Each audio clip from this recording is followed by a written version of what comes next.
Hello guys, so yes, nandito na tayo sa chalet vacation house dito na sa may Turil. Asa gani? Sa may Villa Mercedes, no. So dito banda sa may alam niyo yung ano guys, yung ano kaya tawag nung sa may mga pulis? Checkpoint, no, diyan sa may Turil. Meron pa turn right diyan, di ba? If galing kayo na downtown, so turn right lang kayo, then mga siguro mga around 1 to 2 kilometers makikita nyo na yung Villa Mercedes, then makakapunta na kayo dito. So basically sikat naman to siya dito sa may ano, kahit yung mga guard alam na nila kung saan to. So basically ito na po, no? Yan na po yung ating ano ba tawag dito? Yung ating homing for a day, you know, dito sa Turil ng Davao City. So ipapakita ko na sa inyo yung rooms, no? So makikita nyo dito guys, merong kusina, merong dining table, meron siyang TV, and meron siyang karaoke using this concert speaker. Then meron tayong man-made na na fire, pero hindi yan, pang design na yan siya. Then meron tayong water, and meron din tayong syempre bathroom, no, dito sa labas. Oh, di ba? Ang ganda. To be fair, ang ganda, ang linis, maliwalas, very modern design. Ang ganda niya. Tingnan nyo naman. Pumangit lang dahil nandun ako. Charot. And ito naman yung parang bunk bed or dorm bed, no? Para naman to, so just in case marami kayo guys. So ito naman yung place. So kanina, nilagyan na ng aking uniko iho yung kanyang mga gamit dito. So dito daw sila matutulog kasi mas komportable sila dito. And as you can see, fully air conditioned. Ang sarap. Oo, makikita nyo dyan. Di ba? So, dito yung room ng mga bata. And, syempre, dito naman tayo matutulog later sa main room, no? Oh, di ba? Wow! Another fully air conditioned na room. And makikita nyo dito, guys. Wow, it's the best. Makikita nyo, napakaganda. Tingnan nyo naman, napaka-relaxing ng kanilang room. Napakaganda ng bed. And dalawa to siya, no? I think it's a king and queen size. And yung isang bed, pwede ng dalawa eh. So, 4 kumbaga. Okay? So, dito naman yung kanilang bathroom, no? So, nakita ko na to kanina. And ang ganda dito. Ang laki! Pwede na siyang buong room, no? Tingnan nyo. Oh, di ba? Ang ganda! Meron pa siyang bathtub. So, maybe later guys, itatry natin yan. And ito naman yung kanilang shower. Oh, di ba? Ang ganda. Super. Ang ganda, very... Ito yung masasabi mo na para kang nasa mamahaling hotel. Ito na yun guys. Oh, yun. Alam niyo naman guys, lagi akong minsan-minsan, para maging humble naman. Minsan-minsan kasi pumupunta tayo sa mga hotel. Pero this one, ibang level to. Although hindi to hotel guys. So ito naman yung kanilang swimming pool. Siyempre, perfect na perfect pang barkada. Eh, medyo malalim siya. I don't know, hindi ko pa kasi na-try. Pero sabi ng anak ko mga 6 feet daw. So itatry natin later. Okay? So thank you so much guys. Okay guys, so yes, nagsiswim na tayo. Ang sarap ng swimming pool dito guys. I think ang ano nito guys is mga around, hindi naman siya 5 feet eh. Siguro mga 6 feet talaga to. Kasi pumapatong na yung ano ko, yung hintuturo ko sa paa. So basically ang ganda ng tubig dito. And yung aking princess, doon lang siya sa may gilid kasi medyo malalim na, no? So hindi siya pwedeng makalangoy dito. Lahat ng pool dito 6 feet. Wala siyang 5 feet, 4 feet, lahat dito 6 feet. And ang ganda ng talagang very personal swimming pool siya, malinis, and talagang masasabi mo na well-maintained siya, no? And makikita nyo naman crystal clear. Eh syempre, swimming pool, crystal clear talaga yan. Tingnan nyo naman. Oh, ganun. Siguro, ang sarap.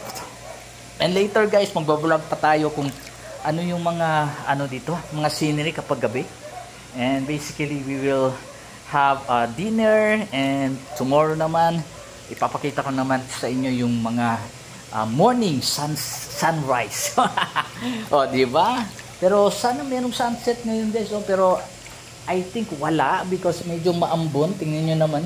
Hindi siya maalaw. It's around 3:30 PM. So, expected na talaga natin na hindi siya maaraw. So, yan. Okay, so right now guys, maliligo na tayo.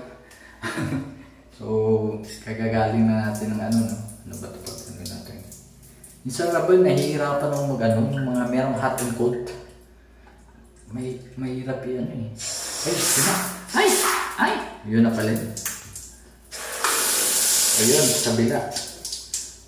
So, ito yung gusto ko eh. Ngayon kaya ito. Saan ba ito? Bakit na pala. Ayun! Nakachamba. Okay, so maliligo na ako guys. Okay, tara guys, i-check natin. Ilalagay lang natin yung mga bags natin dito guys. So, ito yung kwarto ko.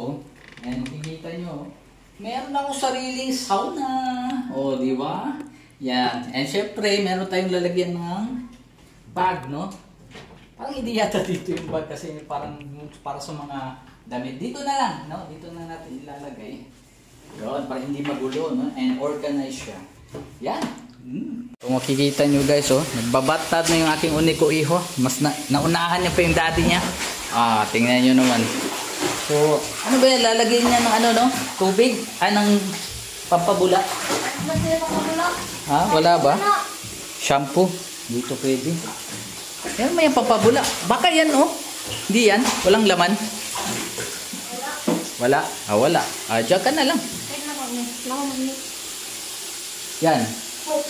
Soap bottle, yan siya. O yan. Meron palang pampabula, no?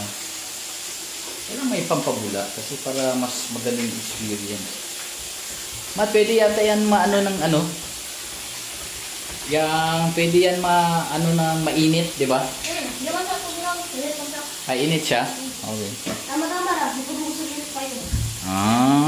Sige. Iwan na muna natin ang aking unikuiho para makafocus siya sa kanyang pag-ano guys.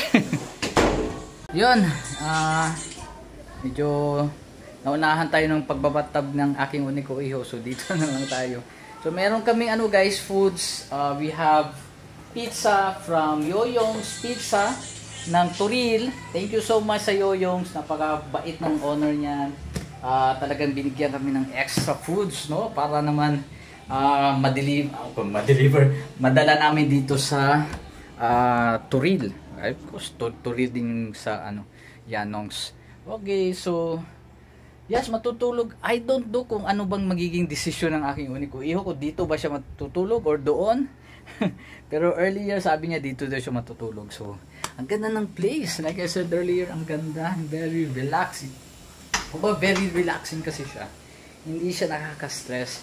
And meron ka pang video okay. So, pipili ako ng video okay. Okay, so unfortunately guys, supposedly overnight kami, bukas pa yung makaka-uwi. But merong sudden na ano na event, it's a coffee event guys, no, sa may downtown area. I thought kasi hindi siya matutuloy, so parang na-disregard ko siya, pero natuloy. Nag-send siya ng message, so basically I have to go there because nakakommit na ako, no, so yes, I have to go. Sayang, no, sayang, but I hope makabalik pa kami dito because basically ang ganda talaga ng place dito guys. It's really worth to visit and ang ganda ng kanilang mga designs. Nakikita nyo guys, oh, di ba? Sayang. I hope maka-visit tayo ulit dito and makapag sleep over tayo, no, in the future, di ba? So yes, this is Kokoy of Laking Davao. Thank you for watching guys. This is Kokoy of Laking Davao. By the way guys, meron i-check ko muna kung ano yung info dito guys. Check ko lang. Wait lang guys, huwag nyo akong iwan. Okay, so ano ba ito? Okay. This place is located here in Turil. Dito to sa may Villa Mercedes, no, na parang village or something. Pero merong pinaparent, ito nga. And the name of this vacation home is Chalet. Okay? Chalet Vacation Home. So, you can check them out guys sa Facebook page. Pwede nyo silang ma-message if you want to experience this kind of marvelous